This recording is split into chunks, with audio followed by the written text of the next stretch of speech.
Hoy cerramos esta quinta edición de San Carleños Noticia, una de las producciones de San Carlos Digital que año a año destaca la labor y el trabajo de San Carleños durante los últimos 12 meses. Como es sabido, y a lo largo de esta semana lo dedicamos este espacio al personal de salud, que ha estado frente a frente en la lucha contra el COVID-19. Hoy, en representación de todos los funcionarios del Ministerio de Salud, sin duda una de las instituciones baluartes en la lucha contra esta pandemia. Es un honor tener a doña Claudia Rosales, la doctora Rosales, directora regional del Ministerio de Salud. Doctora, muchísimas gracias por aceptar y por acompañarnos.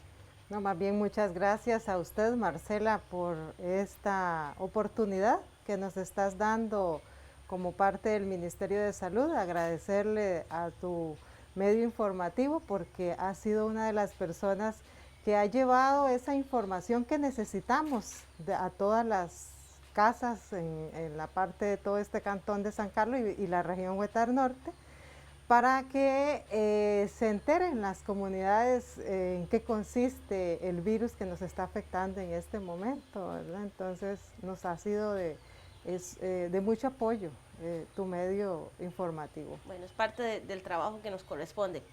Doctora, retrocedamos a ese 18-19 de marzo, cuando San Carlos registra sus 2 primeros casos COVID. ¿Cómo fue ese proceso? El temor se convirtió en realidad, en un mal sueño del que no despertamos todavía. Exactamente, vieras que fue una incertidumbre, una situación en la que nos tocó, al país entero nos tocó en esta región Huetar Norte, en La Fortuna, donde se identificaron los primeros 2 casos. Entonces, ¿qué hacer? Ya teníamos muchos de los protocolos, pero no así saber cómo vamos a actuar, qué vamos a hacer, qué sigue. Entonces era una situación en la que nosotros incluso como funcionarios del Ministerio de Salud nos preguntábamos, ¿y ahora qué nos corresponde hacer? A buscar un poco la situación dentro de los mismos lineamientos, cómo íbamos a continuar con el trabajo, cómo íbamos a iniciar más bien con ese trabajo en el abordaje de la pandemia, ¿verdad? En nuestra región Huetar Norte. Entonces, fue un susto, una situación en la que tanto Caja Ministerio nos comunicábamos y nos reunimos para ver cómo íbamos a actuar, qué íbamos a darle a conocer a la población. No podíamos mentirle a la gente, ¿verdad? Que sí, realmente nosotros éramos los primeros en diagnosticar, y creo que eso fue una de lo que nos apoyó montones, la parte de la articulación, porque tanto Caja Ministerio nos coordinamos de una manera estratégica para poder hacer ese abordaje preventivo a partir de ya tener los 2 primeros casos, y hacer un plan de trabajo de comunicación a las personas de cómo íbamos a prevenirlo, qué íbamos a hacer cuando ya en nuestras familias teníamos un caso positivo por COVID-19. Luego, ahí me refiero al 18 y 19 de marzo, no lo tengo claro, cuando ya los primeros sancarleños, digamos, aparecen con el virus, y ahí ya tal vez, porque tal vez ese primer caso, ok, lo captaron, pero se lo llevaron, pero de pronto ya teníamos el virus aquí, en el cantón.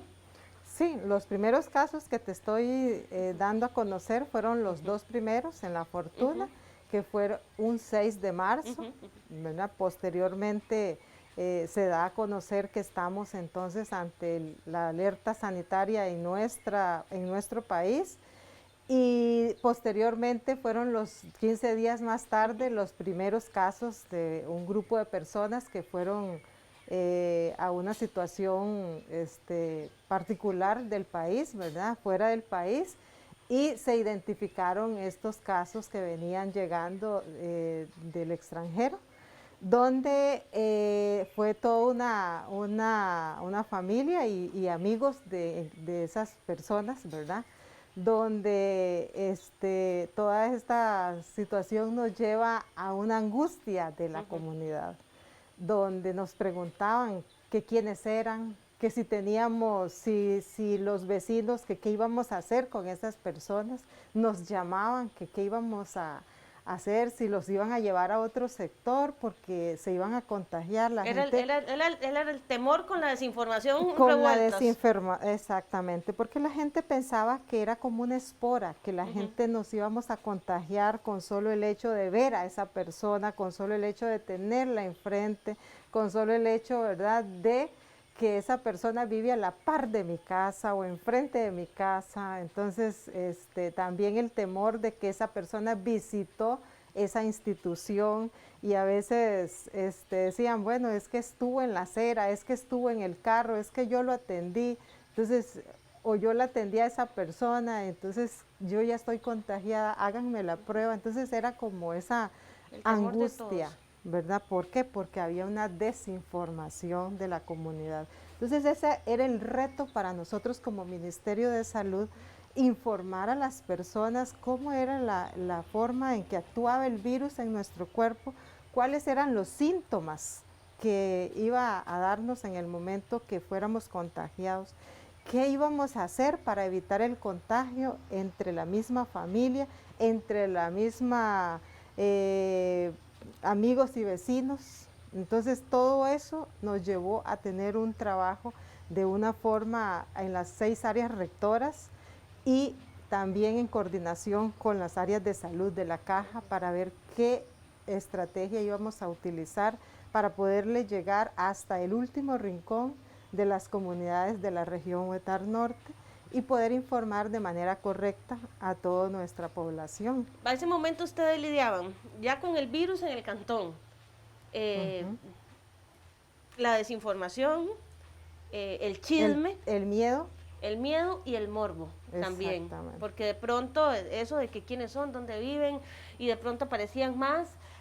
¿Todo eso les complicó un poco el arranque de la atención o de la estrategia? Por supuesto, porque los teléfonos no dejaban de sonar, donde las personas consultaban que si eran contagiados, qué iban a hacer, qué tenían que, cómo actuar, dónde acudir, que si les iban a hacer la prueba, que si la prueba dolía, que si era dolorosa, que en cuánto tiempo estaban los resultados. En un primer momento eso fue también un caos, porque los resultados hoy están en 48 horas, en el Hospital San Carlos están en el mismo día, 6 horas, pero en ese momento duraba 8 días. Entonces esa angustia de la persona de saber que estoy o no estoy contagiada, entonces las personas también decían, bueno, en el ámbito privado me lo puedo ir a hacer, porque querían saber si realmente la persona que había estado con la que ya había sido diagnosticado, cómo hacer para poder obtener ese prueba de laboratorio, si en la parte privada me lo puedo ir a realizar. O cómo hacer para que yo pueda obtener, que me hagan el resultado, si lo tengo o no lo tengo, también el mismo desconocimiento, para yo poder contar y decir, bueno, no estoy contagiado, ¿verdad? Estuve con esa persona, pero no me contagió. Entonces, eso para nosotros también, el informar a la población, el divulgar, porque tuvimos que realizar reuniones con las diferentes instituciones, con los diferentes empresarios, donde seleccionamos a grupos de empresas donde hay un buen número de funcionarios o de empleados, para darles a conocer un poco en qué consiste el virus, cuáles eran los síntomas, qué son las formas o la manera de las recomendaciones que tenemos que tener para evitar el contagio. Entonces, eso nos llevó a realizar todo un trabajo de hormigas, considero yo, que fue algo valioso, la parte de todo mi equipo, y yo digo mi equipo a nivel de Ministerio de Salud, porque somos muy pocos, en cada área rectora lo componemos entre 10 a 15 personas, pero desde la conserje hasta el guarda y todo el equipo, ¿verdad?, que consta el área rectora, los capacitamos para que también sabíamos que esto era algo era nuevo, era algo desconocido, nuevo para todos. Y entonces teníamos que capacitarnos nosotros primero para después ir a divulgar la información. Entonces, medios de panfletos, con la parte de comunicación que nos ayudaron montones ustedes, tanto los medios de comunicación nuestros como también a nivel nacional. Una de las cosas que a mí me dio tanta angustia también es que cómo hacer para poder dar la información de una manera a todos, ¿verdad? No solo a unos, porque unos me decían, doctora, pero es que le dio información a tal medio y a nosotros, ¿por qué no? Entonces, a nosotros se nos indicó, bueno, tenemos que centralizar la información, porque no podemos, ¿verdad? Y eso nos limitaba un poco a nosotros también, porque ya no dependíamos de la doctora, sino que dependíamos de una oficina de prensa que sabemos también manejaba o maneja todavía muchas circunstancias un poco más herméticas. Exactamente. Doctora, hay un episodio que quiero recordar muy lamentable y es el tema de los albergues, sobre todo bueno, albergues no, yo siempre he dicho que esa palabra no debería usarse y nunca la traté de usar, sino era un centro de aislamiento. Y recuerdo porque la vi en algún momento en una conferencia, ese estrés suyo y porque no querían uno, no querían otro. ¿Cómo eran las noches de la doctora mientras todo el mundo se peleaba por seres humanos que necesitaban un lugar donde pasar una cuarentena? ¿Cómo eran esas noches de llegar a casa con esa angustia, doctora? Vieras que yo creo que fue la noche en que nos encontramos con un escenario donde encontramos un camión con 15 personas, si no mal recuerdo, en Monterrey, donde estas personas vivían en unas cuarterías en el sector de La Fortuna y 5 de ellos estaban positivos. Por lo tanto, el resto, como no tuvieron las medidas de barrera para evitar el contagio, de hecho que todos estaban positivos y que realmente todos estaban positivos. Entonces, no podíamos llevar a estas personas hacia la cuartería donde vivían porque habían niños, adultos mayores, mujeres embarazadas. Y fue tanto el angustia, como usted dice, en las noches de uno como profesional que quería ver la parte de la población. Es que ¿verdad? Yo me la imagino usted, puña, no me los quieren ahí, ¿dónde los meto? ¿Dónde los metemos? Entonces, y no teníamos un centro de aislamiento en ese momento donde ubicarlos. Y yo le decía al alcalde, don Alfredo, es que tenemos 15 personas donde ubicarlo y no puedo llevarlo hacia el lugar donde ellos están viviendo. Tenemos que buscar y se logró ubicar con la Comisión Nacional de Emergencias. Recuerdo en Santa Rosa de Pocosol fue el primer centro de aislamiento que ubicamos. Pues estaba en el centro de población y ya vemos que la gente, el mismo desconocimiento comenzó a entrar en pánico porque había un centro de aislamiento en el centro de Santa Rosa. Pues logramos que a estas personas posteriormente ubicarlos en otro sector que estaba en el sector Los Ángeles.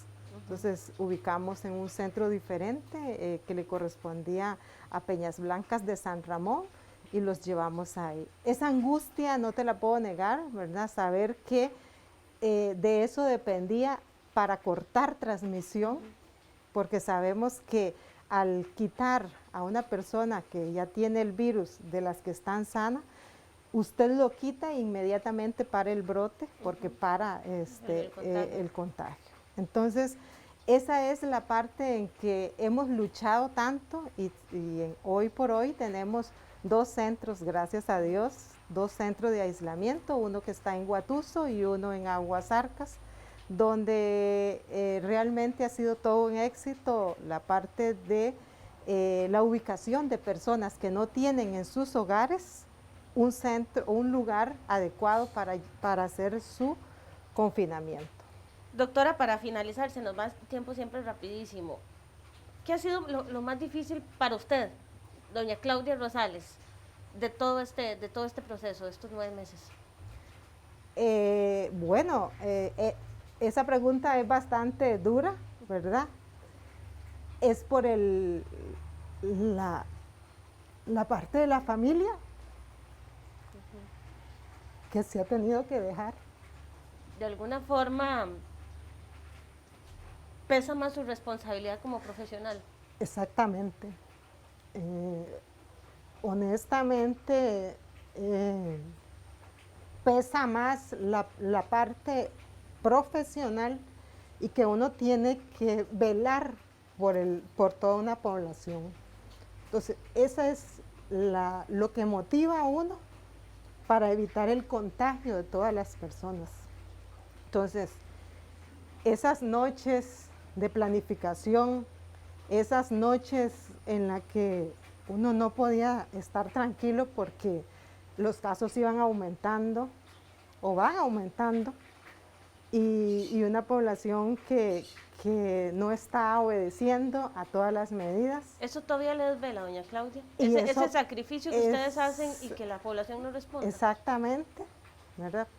Sabemos que muchas personas han perdido familiares en esta región por tener situaciones, un factor de riesgo y fueron afectados por el COVID y hoy por hoy no tienen a su mamá, a su hermano, a su papá, a su tío, porque lo han perdido a causa del virus. Entonces, ese es lo que más le duele a uno, el saber que uno ha tenido que hacer toda una planificación estratégica para que la población no se contagie de una manera masiva, sino que vayamos poco a poco y que no saturemos los centros hospitalarios.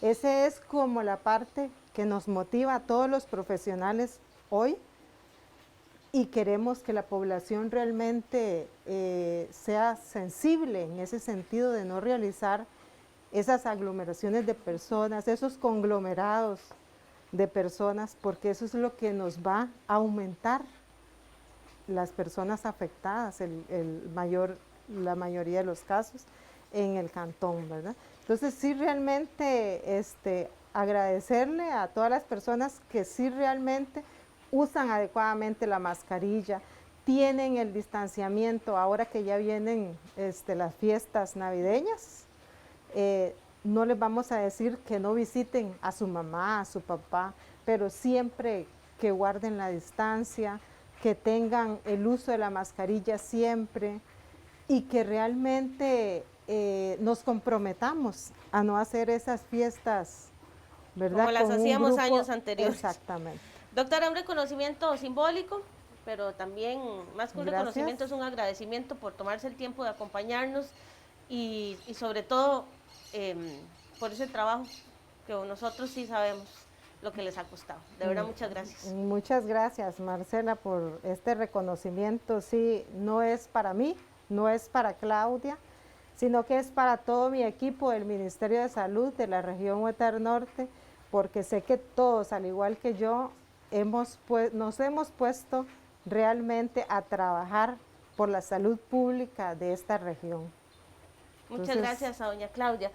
A ustedes también muchas gracias. Cerramos 2020, cerramos Sancarleños Noticia 2020. Gracias, por supuesto, al Hotel Tilahari, al Hamilton Leasing Group, a Jason, a Catherine también, que siempre están con nosotros, que nunca nos dicen que no. Un agradecimiento especial a nuestro productor Mauricio Flores Aguilar, que también otro año levantó la mano y nos acompañó, a don Isaías Hidalgo también, que está como parte de nuestra asistencia, a don José Argueda, socio de San Carlos Digital, y por supuesto a todos ustedes que a lo largo de este año nos acompañaron, un año difícil, un año complicado, pero en el que hemos trabajado más arduo que nunca, por tratar de llevar la información correcta, la información seria, la información responsable que nos ha caracterizado, pero que una pandemia exige un poco más de compromiso de nuestra parte. Marcela Delgado se despide a nombre de todo el equipo que les mencioné, a nombre de San Carlos Digital, deseándoles una próspera Navidad y sobre todo un venidero y muy próspero